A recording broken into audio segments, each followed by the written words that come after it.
Pra, që them të qytetarët shqiptarë të vërtetën, që kjo gjë që u zhvilluar në gjykatën kushtetuese pasqyron një dhe të vërtetën atë që kam thënë gjithmonë dhe e them, në mentalitet, në sistemin gjyqësor dhe politik në Shqipëri, por gjyqësor më shumë jemi në kushtetutën e 1976, në kushtetutë e Republikës Popullore Socialiste, se pikrisht reforma nuk bëhet me njerëz të vjetër, bëhet me të ri, dhe pikrisht sot në këtë reformë shkatruese, degeneruese për të ardhmen e Shqipërisë janë plepaxhi 1, 2 dhe janë ata të cilët kanë qenë mes korrupsionit dhe jo ata të cilët do vinë të pastrojnë korrupsionin.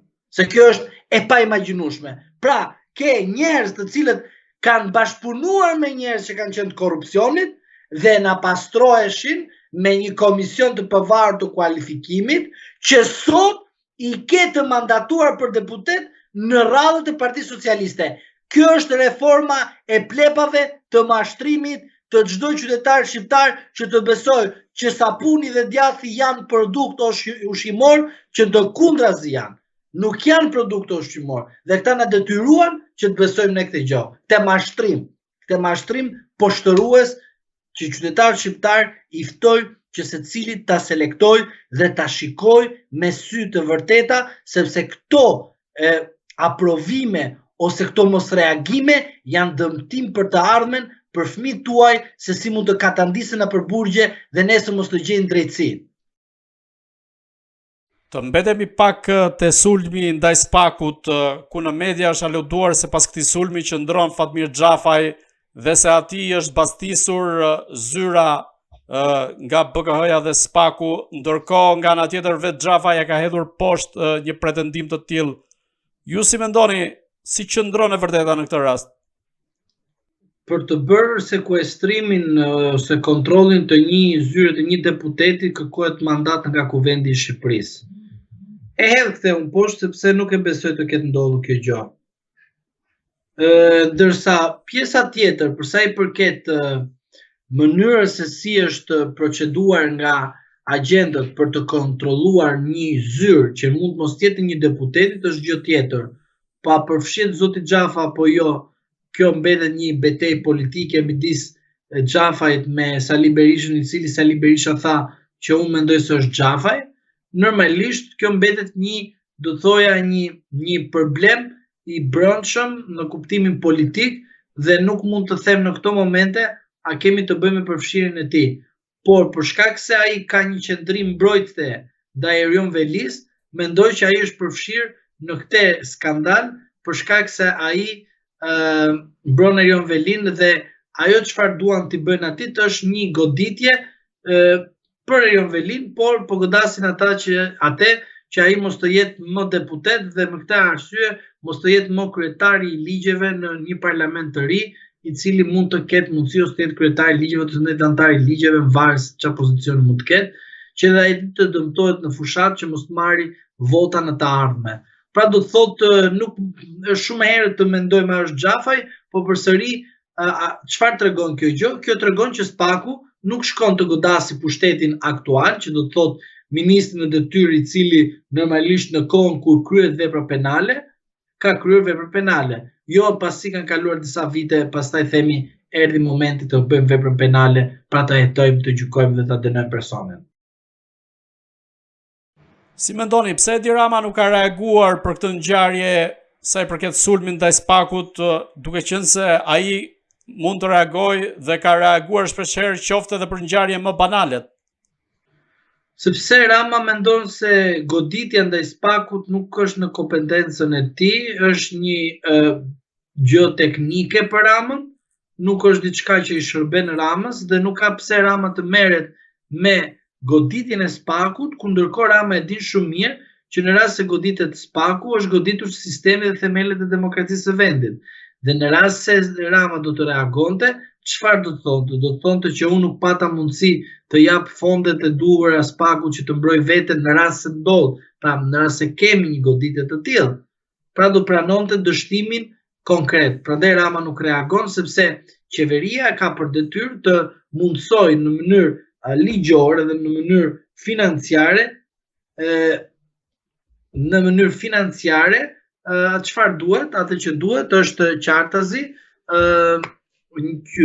institucioni të bëj pagesë, të bëj atë pjesën e vet të mbrojtjes nëpërmjet IT-s për programeve, aplikacioneve për të mbrojtur serveret. Kjo si bëhet, SPAK-u nuk ka buxhet të pavarur, buxheti i SPAK-ut varet nga Ministria e Financave. Kush e drejton Ministrinë e Financave? Ministri, por kush është kryeministër? Edi Rama. Që do thotë në rast se ky nuk ka dhënë lekët e duhur për të mbrojtur, ai nuk mund të dalë që thotë mbajmë përgjegjësinë ne që ti u sulmove në rast se je sulmuar. Prandaj edhe Rama nuk e komentoi këtë rast. Ti rikthehemi pak asaj që përmendëm pak më parë, teksa Erion Velia i kërkonte bashkëshortes së tij Ajola Xhoxhës që mos shkonte në konsullatën e ambasadës amerikane, pasi tashmë ishte ndruar pushteti në Shtetet e Bashkuara të Amerikës dhe nuk duhej të fliste me përfaqësues të një vendi tjetër. Në këtë rast, a tregon kjo se ndryshimi i pushtetit në SBA tashmë ka filluar që po themi përfaqësues të mazhorancës apo politikanë të cilët mund të cilësohen si të korruptuar të vendosen në listën e zezë të Shteteve të Bashkuara të Amerikës? Unë mendoj se janë vendosur në listën e zezë, po thjesht momentalisht nuk është publikuar emri i tyre. Do vi momenti që disa njerëz janë vendosur, por kur do të vi momenti do të jetë në një moment pak më të gjatë, sepse tani Trumpi ka punë të tjera dhe nuk merret dot me listën e zezë.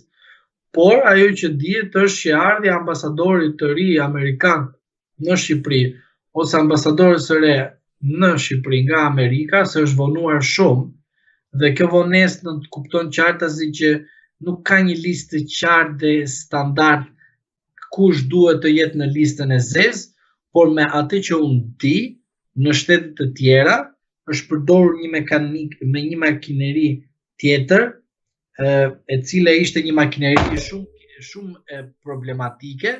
Në kuptimin problematike është pse?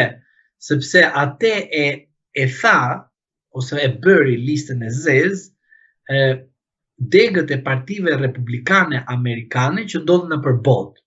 Pra, çdo deg që ishte me një komunikim të drejtë për drejtë në pjesën e administratës Trump ose më mirë linjës Trump dhe Partisë Republikane Amerikane ka dërguar tek zyrat qendrore në Amerikë emrat të sakta, pozicionet e punës, kush është në listën e zezë.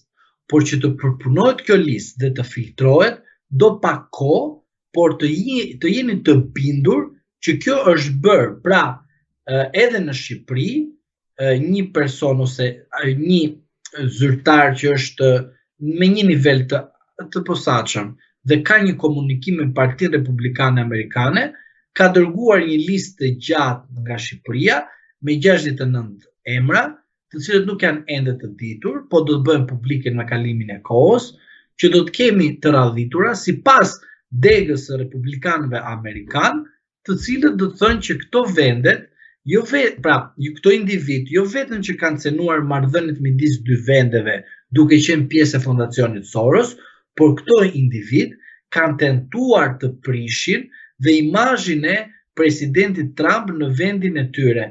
Pra, kjo praktikë është ndjekur në më shumë se 60 vende dhe tani administrata e Trumpit normalisht që do të shikojë një nga një dhe do të shikohet qartazi kush nga ata do të përfshihet në një listë të tillë dhe kur do dali publike në rrugë zyrtare nga linja e Trumpit.